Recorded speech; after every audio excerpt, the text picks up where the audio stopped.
Non, ce ne sont pas des caïds, c'est pire que ça. Ce sont des gamins maintenant qui ont pris le pas sur les caïds. Il n'y a plus de caïda dans les banlieues, il n'y a plus le caïda.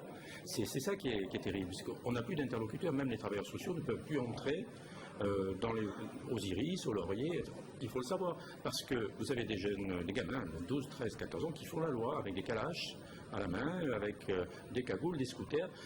Ils font la loi, je dirais, de façon sauvage. Tout à fait sauvage parce qu'ils n'ont aucun repère et s'ils tuent quelqu'un, c'est pas un meurtre pour eux, c'est une punition. Oui. Donc ils s'inspirent des films et éventuellement de ces personnages-là. C'est pire, mais c'est ça, de la Game Boy, c'est la Game Boy Connection. Enfin, pour atténuer un petit peu ce que dit José Darigo, il y a quand même des liens. Le lien, c'est Antonio Ferrara. C'est-à-dire Antonio Ferrara, effectivement, vient de la banlieue sud parisienne.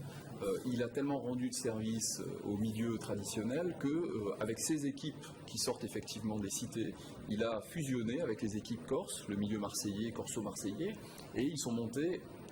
Enfin, ils sont montés. Il n'a jamais été condamné pour ça, donc on ne peut pas le dire officiellement, puisqu'il a été acquitté sur toutes les affaires. Mais on le soupçonne d'être monté au braquage avec des équipes corses, financées la plupart du temps par des Corses.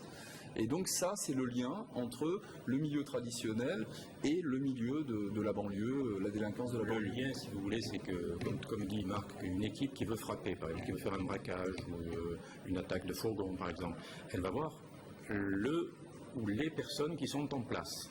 C'est ça le terme. Les personnes qui sont en place. À Marseille, il y en a quelques-unes. Voilà.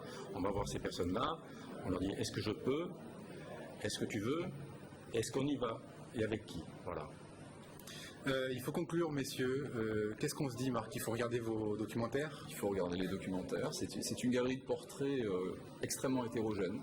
Donc on y trouve ce qu'on y cherche, c'est-à-dire qu'on a essayé de montrer des gens intéressants, parfois violents, mais parfois absolument pas violents. L'idéal, c'est de voir ce remarquable travail de Marc Mawad, et puis en même temps de lire Zampa, le livre de José Darigo, Roger Gobert. Excusez-moi, je fais un peu de pub. Aux éditions La Manufacture du Livre. Ben voilà, effectivement, il faut faire les deux. En Virginie, par exemple. En tout cas, ces documentaires Les Grandes Évasions, ça commence donc dès dimanche sur LCM à partir de 17h30, rediffusé le jeudi à 16h30. Le premier épisode sera consacré, on l'a dit, à Bruno Sulac, l'aventurier. Merci beaucoup, Marc Mawad, d'avoir participé à cette émission. Merci beaucoup, José Darigo.